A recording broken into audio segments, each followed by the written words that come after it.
अस्सलाम वालेकुम नाज़रीन, आज मैं आपको बताने जा रहा हूँ 8 ऐसे टिप्स जिनके ज़रिए आप अपनी नींद को बेहतर बना सकते हैं और कुछ ऐसी चीज़ें जिनको आपने अवॉइड करना है बेहतर नींद के लिए। इससे पहले मैं आपको थोड़ा बताता चलूँ कि साइंसदानों ने जो हम सारी रात सोते हैं इसको 2 हिस्सों में डिवाइड किया है। एक होती है रैपिड आई मूवमेंट स्लीप। ये ऐसी नींद है जिसके दौरान हमारी आँखें जो हैं वो हरकत कर रही होती हैं और हमारा ब्रेन भी एक्टिव होता है। और दूसरी होती है non rapid eye movement sleep, जिसमें हमारी आँखें बिल्कुल साकिन होती हैं और हमारे ब्रेन में भी एक्टिविटी कम से कम होती है। इन दोनों फेसेस के अंदर हमारी बॉडी में क्या-क्या चेंजेस आ रही हैं उनके बारे में मैं थोड़ा आपको बताऊँगा। देखिए, नींद का जो पहला फेस है वो है non rapid eye movement sleep, यानी कि उसमें हमारी आँखों की मूवमेंट ज़्यादा नहीं होती और हमारे ब्रेन की एक्टिविटी भी मिनिमम होती है। अगर आप रात को 9 बजे सोते हैं तो रात 12 बजे से पहले-पहले जो नींद का मैक्सिमम फेस चलता है वो होता है non rapid eye movement sleep. हमारी नींद का यह हिस्सा हमारे ब्रेन में एज ए कोरियर फंक्शन करता है। हम डेली बेसिस पर जो नई चीज़ें सीख रहे होते हैं वो शॉर्ट टर्म मेमोरी के तौर पर हमारे ब्रेन के एक हिस्से हिपोकैम्पस में स्टोर हो जाती हैं और नींद के इस हिस्से में ये मेमोरी ट्रांसफ़र होती है हिपोकैम्पस से सेरेब्रल कॉर्टेक्स में,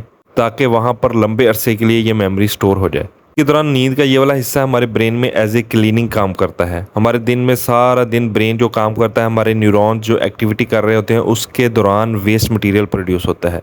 इस वेस्ट मटेरियल को लिम्फेटिक सिस्टम के ज़रिए, इसके अलावा हमारे नेगेटिव इमोशंस, नेगेटिव थॉट्स, इन सब को लिम्फेटिक सिस्टम के ज़रिए बाहर निकाल देती है ब्रेन से। लिहाजा इस फेज़ के दौरान 2 मेन काम होते हैं। एक तो ये है कि हमारे ब्रेन की क्लीनिंग होती है और एक हमारी शॉर्ट टर्म मेमोरी जो है वो लॉन्ग टर्म मेमोरी में कन्वर्ट हो रही होती है, ताकि हम इसे लंबे अरसे तक याद रख सकें।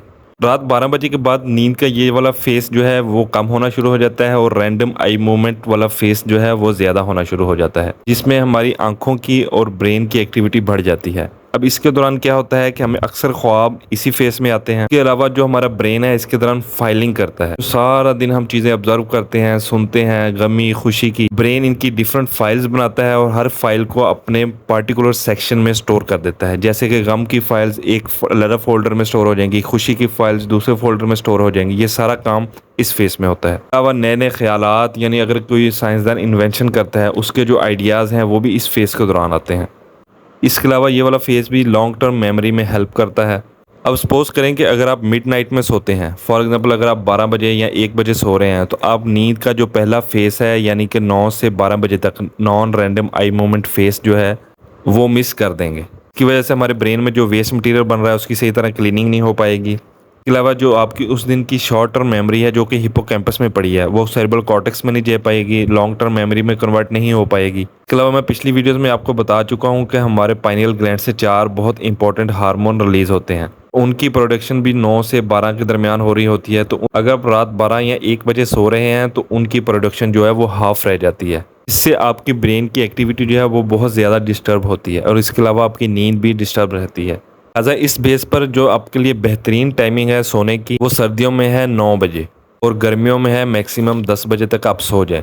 जितना आप लेट सोएंगे उतनी ही आपकी ब्रेन की एक्टिविटी जो है वो डिस्टर्ब होती जाएगी कि natural cleaning, natural memory storing, ये सारा कुछ डिस्टर्ब होगा। क्योंकि जो हमारे ब्रेन की मोस्ट ऑफ क्लीनिंग हो रही होती है वो रात के पहले हिस्से में होती है 12 बजे तक।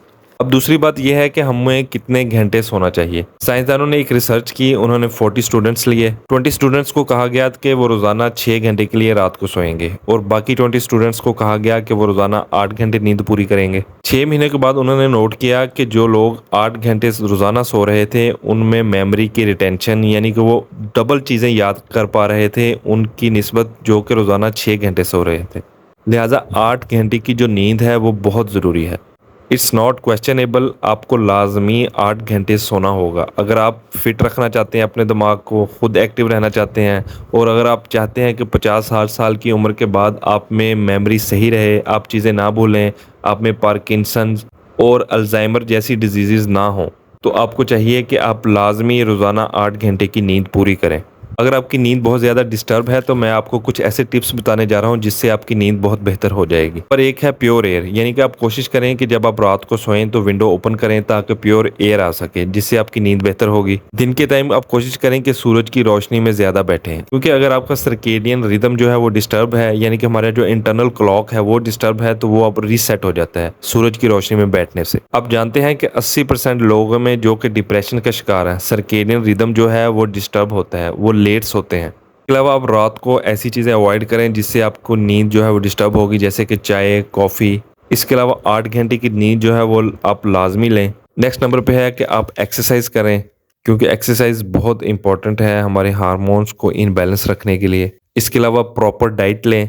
इसमें सबसे इम्पोर्टेंट है टाइमिंग ऑफ फूड, यानी कि आप किस टाइम पर खा रहे हैं और कितना खा रहे हैं। कोशिश करें कि जो रात का खाना है उसकी अमाउंट मिनिमम रखें। इसके अलावा पानी का इस्तेमाल ज़्यादा करें। कोशिश करें कि आपकी बॉडी हाइड्रेटेड रहे, डिहाइड्रेशन ना हो। आप अपने वज़न के हिसाब से पानी पिएँ और इसके अलावा नमाज़ पढ़ें, अल्लाह का शुक्र अदा करें। अगर आप लेटे हैं और आपको नींद नहीं आ रही तो आप उन चीज़ों के बारे में सोचना शुरू करें जिसके लिए आप अल्लाह का शुक्र अदा करते हैं, अल्लाह का शुक्र अदा करें। इसके अलावा अगर आप में बहुत ज़्यादा सोचें आ रही हैं, आप परेशान हैं, तो जब तक आप इन सोचों के थॉट से बाहर नहीं निकलेंगे आप सो नहीं पाएंगे। इसलिए कोशिश करें कि खुद को इन सोचों से बाहर निकालें। आप उल्टी गिनती गिनना शुरू कर दें 100 से। और एक बहुत इंपॉर्टेंट चीज़ जिसको आपने अवॉइड करना है, 80% लोग ऐसे हैं जो कि मोबाइल फ़ोन अपने साथ रख के सोते हैं। आपको बार बार टेम्पटेशन होती है मोबाइल फ़ोन देखने की, मैसेजेस देखने की। अब जितने भी ये गैजेट्स हैं, जैसे कि आईफोन हो, आईपैड हो, मोबाइल फ़ोन जितने भी हैं, इन सब में से क्या होता है कि ब्लू लाइट निकल रही होती है। जो सूरज है उससे भी ब्लू लाइट निकलती है दिन के टाइम, और मोबाइल फ़ोन से भी ब्लू लाइट निकल रही होती है, लेकिन इस लाइट की फ्रीक्वेंसी थोड़ी चेंज होती है। अब मोबाइल फ़ोन क्या होता है कि हमारी आंखों के बिल्कुल सामने होता है, और ब्लू लाइट जो है वो ऑप्टिक नर्व के ज़रिए हमारी रेटिना पे जाके गिरती है, जिससे हमारा ब्रेन ऐसे उसे परसीव करता है जैसे कि अभी दिन है, और वो सोने की तरफ नहीं जाता, नींद की तरफ नहीं जाता। इसलिए बहुत ज़रूरी है, अगर आप में नींद का मसला है तो आप अपने मोबाइल फ़ोन को अपने कमरे से बाहर रखें जहां आप सो रहे हैं, ताकि बार बार आपको उसको देखने की टेम्पटेशन ना हो। अगर आप 9 बजे सोना चाहते हैं तो कोशिश करें 8 साढ़े 8 बजे बेड पर चले जाएं, रूम की लाइट कम कर दें। नींद एक अल्लाह ताला की बहुत बड़ी नेमत है, आप इसको अंडर एस्टिमेट करते हैं। आप सिर्फ एक हफ्ते के लिए रोज़ाना 8 घंटे सोएं, और जिस तरह मैंने आपको बताया है इस टाइमिंग के हिसाब से सोएं। ये हो ही नहीं सकता कि आप अपनी बॉडी में चेंजेस महसूस ना करें। अपना बहुत बहुत ख्याल रखिएगा, और हमारे इस चैनल का भी शुक्रिया।